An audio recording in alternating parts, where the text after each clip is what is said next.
So I had no idea that you guys were gonna love the Cocomelon topic so much. You guys were really going in. Go ahead and check out those comments. It's pretty crazy. Hey everybody, welcome back to the couch. I'm Melissa and this is Couch Mom Club.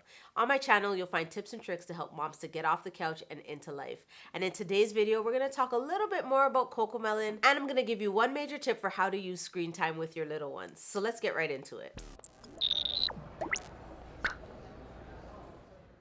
First of all, I think it's so crazy that as adults who barely have control over how much screen time we use, we want to kind of regulate and set parameters around screen time for our littles, which is totally crazy to me because 9 times out of 10 we'll be on our phones or viewing a screen of some sort, usually in the view of our little ones, and then we turn around and say no screen time for you. Not only that, there was a whole pandemic that pretty much required us to live life online, which is absolutely crazy. So all the things that you heard doctors say about limiting screen time for your littles, that all was challenged in the last 2 years. And I think that it's pretty crazy. Some parents are still very, very strict on how they use screens or when they use screens or if they use screens at all. And some are a little bit more lenient, especially after the past 2 years. In this video, I'm going to give you one major thing to consider when you're talking about screen time. But before we do that, I want to touch back on the topic of Cocomelon because you guys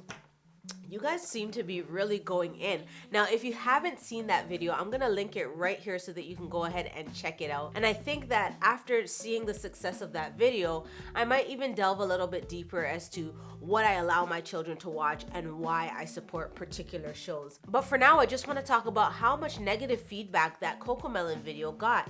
And I do wanna challenge you a little bit because not everybody agreed, which I understand. Not everybody is going to agree. However, some of the things that I even found out from your comments were pretty alarming. We had people compare watching Cocomelon to the same stimulus or the same effects of using drugs, which to me is mind-blowing. I knew that the show kind of hypnotizes the kids and allows them to become sort of stuck in a trance when they watch, but I had no idea that the effects of the show were likened to the effects of drugs. I think that's crazy.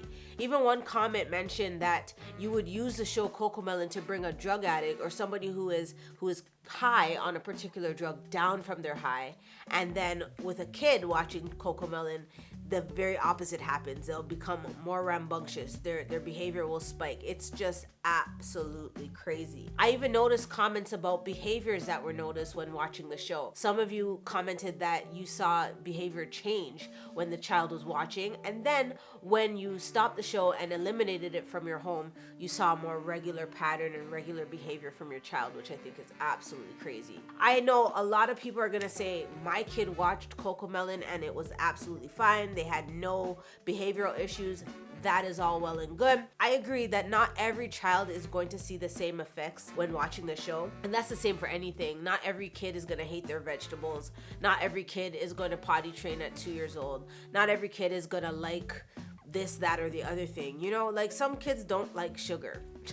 I mean, most people would say that kids like sugar, but there are gonna be some that just don't. In the same respects, most kids like Cocomelon, as we've seen, but there are gonna be some that don't. Likewise, most kids are gonna be affected and hooked on the show. Some will not. I think what happens when we talk about shows in their particularities is that we kind of do this blanket statement thing. Of course, not everybody is going to fall in the same category, but what is important is not necessarily getting every child to like or dislike a thing, but getting every parent to be in tune with what their children like, how they are introducing particular shows, particular activities, and what they're doing to parent their child. One comment really spoke to this, where he was saying, you know, it's up to the parent to kind of regulate the behavior. He mentioned that at no time when he took the show off did his children act up or have tantrums, and he allowed that to kind of be boiled down to good parenting because he was in control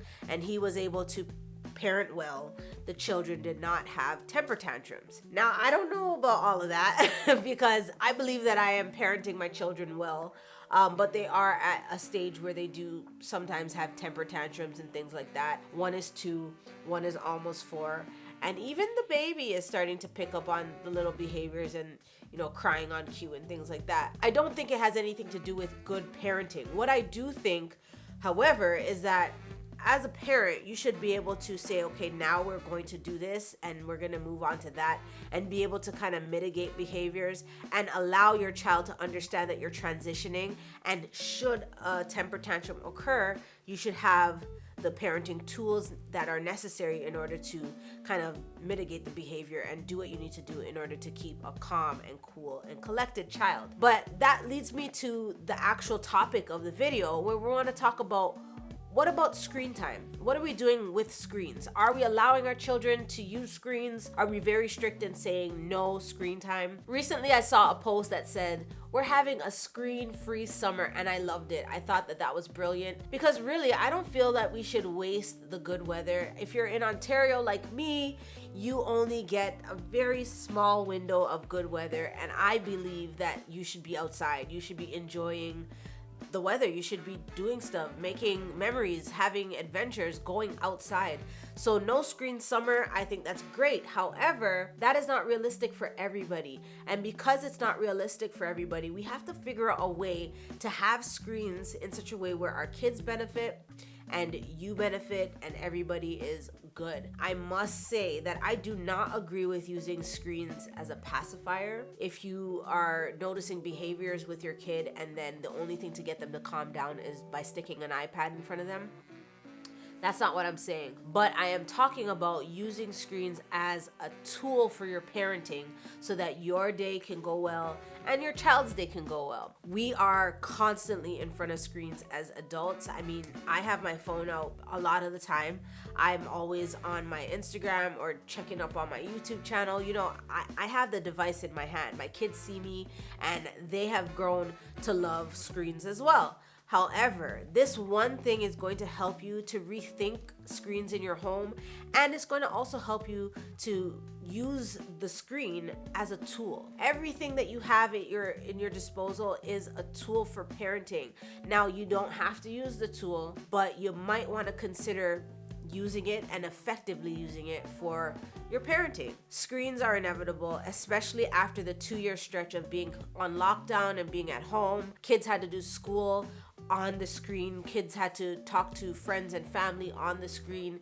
The screen became a major part of who we are as people. It's just the way that it goes. But this one tool I'm going to give you to help you to rethink the screens in your home. Don't think about screen time as the beginning and the end of when you start and stop screen time. For example, you say the kid can only have 1 hour of screen time per day. So at 5 o'clock, you have the screen, and then at 6 o'clock, it gets shut off. You can do that if you want. However, think of how you're using the screen in your day and break it up that way. For example, you might not say 1 hour of screen time if you are using the screen time for learning, you're using the screen time for entertainment, you're using the screen time to play a game, things like that. You want to consider why you're using the screen. For example, my children have a number of different learning games that are on their tablets. Both of them have iPads. Both of them have the same games loaded. My son has a little bit of more advanced games because he likes racing and things like that. I allow him to download a couple of those things. Of course, we are monitoring everything that he's doing on his tablet. But when they're using their tablet for learning purposes, we are engaged together, and that is a major tip. You definitely want to be engaged with the content as well. Don't just allow them to go off in some quiet corner and just be on the screen all day, every day. You want to be engaged as well. So while they're learning, you definitely want to be engaged with them with the various apps that they're using. I can put some links in the description below for you to check out what they're using. And if that interests you, you can go ahead and download them as well. Of course, we're using Apple products, so if they're compatible with Android or not, I have no idea because we're an Apple household and this is not a sponsored video. Although if Apple does want to get over and sponsor me, I will not say no. We use the screen for learning. There is a portion of the day where they will use it for entertainment only, where they'll watch a show they like or they will play a game that is not entertainment. So sometimes they're using the tablets for entertainment, strictly entertainment purposes. This is when they're not using it for educational games. They are maybe watching a show that they like or playing a game that has nothing to do with learning or intentional education. So this is like the racing games that I talked to you about before. Another way that we use our electronic devices and our screens is to talk to family. We often connect with family and friends through FaceTime and, video chat and all of that stuff. And that is more time that they are using the screen. So that is screen time. Regardless of what you're doing with the screen, it is considered screen time. So because you can break down what they're using the screen for example, educational or entertainment or connecting with loved ones, you might not want to be so strict on how you give your children access to the screen. 1 hour of screen time per day, 2 hours of screen time per day, half an hour of screen time per day. You do, however, want to use it as a tool. So if you are allowing your children to use it for education or entertainment or with connecting with family and friends, you want to be able to use it as a tool. And how do you use it as a tool? Sometimes you have no choice but to give them the electronic. For example, if they're doing schoolwork. But for my kids who are not in school and a lot of their learning comes from me, and I use the tablet to help me to facilitate that learning. If behaviors are out of sorts, if somebody is, a little bit grumpy that morning and they don't know how to share or they haven't put away their toys, things like that, you can say things like, okay, well, until your toys are put away, we're not going to be using the screen. However you want to regulate screen times in your home is completely up to you. But I believe that it is more effective for you to give the different categories of screen time as opposed to a start and stop time. I hope that makes sense. I hope that makes sense. And whether or not you want to allow your child to use their screen to watch Cocomelon or to play games, it's up to you. I just know that there are ways to do this thing where we allow screens to become a tool in our parenting arsenal as opposed to allowing it to be this divide between the screen time moms and the non-screen time moms, and it gets pretty nasty out there. So just know what you're doing, okay? Until next time, here are some cool Couch Mom Club videos for you to enjoy on your screen. And don't forget to join the club. Go ahead and click that subscribe button and ring that notification bell so that you never miss an upload. Follow me on all your favorite social media accounts, and don't forget to check out the merch. The links will be in the description right below the like button. And now it's time to get off the couch and into life.